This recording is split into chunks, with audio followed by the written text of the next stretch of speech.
Hey guys, Savannah here from The Social Savannah.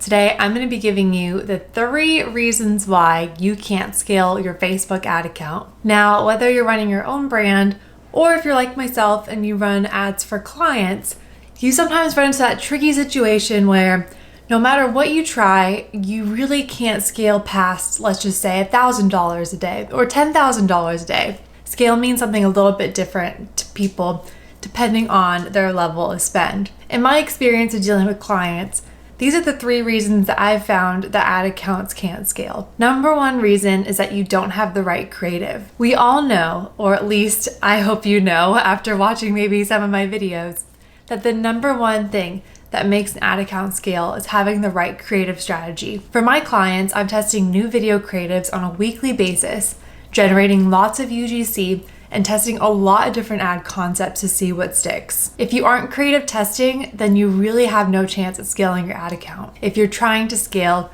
creative should be the number 1 thing that you're looking at. Number 1, getting more volume of creative, but also quality is so important too. You want to make sure you're testing a lot of different creative types, such as value prop videos, reviews, before and afters, us versus your competition. There's so many different creatives you can try. But if you're not testing or trying something new, you're not going to be able to scale. The second reason why you may not be able to scale is because your account isn't set up for scale. Now, your account structure is so important. And as you may know, the Power 5 methodology from Facebook is a really effective account structure for scale. As a little refresher, that means using campaign budget optimization, automatic placements, dynamic creative, and overall just having a more simplified account structure. The reason why, if you have a really complicated account structure, you might not be able to scale because your data is spread out between too many campaigns and too many ad sets, and in some cases, too many ads. You want to have a consolidated account structure that relies on Facebook's machine learning, utilizing broad audiences, so that Facebook can figure out what creative is going to best resonate with your audience. If you're testing too many audiences and have too many segmented campaigns, it's going to be really difficult for Facebook to learn. If you're sitting there with a complicated account structure, hundreds of ad sets, I would say try to identify your top 3 prospecting audiences or your top 3 cold audiences. Maybe you're testing a few broad interests and a couple lookalikes.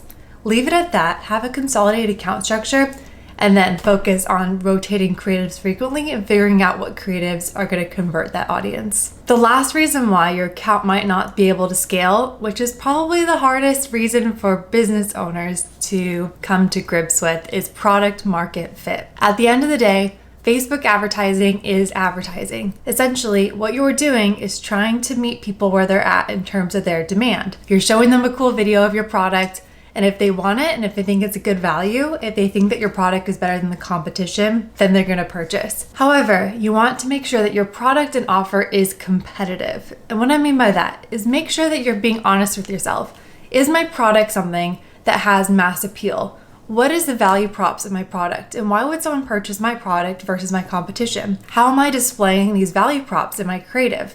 How is my website experience? What is my pricing like compared to my competitors? Is this a good value? Am I portraying that value to potential customers? You want to be able to look at those questions first and really dive into the reasons why you might not have good product market fit and see how you can adjust your product and your offer in order to have a better product market fit. Because at the end of the day, that is really what is going to be the difference between an ad account that is making millions of dollars a month versus one that's spending $10 a day. Often it's because of the product is very innovative, they have great marketing, and they're able to display those value props in their ads. So when I'm dealing with a difficult account, not only am I looking at, okay, what are my audiences and creatives in Ads Manager, but look at it from a broader lens of what is my product and do people want to buy this? Well, I hope you found that these 3 tips were helpful, and if you have any suggestions for future videos, please leave them in the comments below. Give this a like if this was helpful and share it with a friend. And let me know, did you find these tips helpful, or is there any other tips that I forgot about how to scale an ad account? Thanks, and see you guys next time.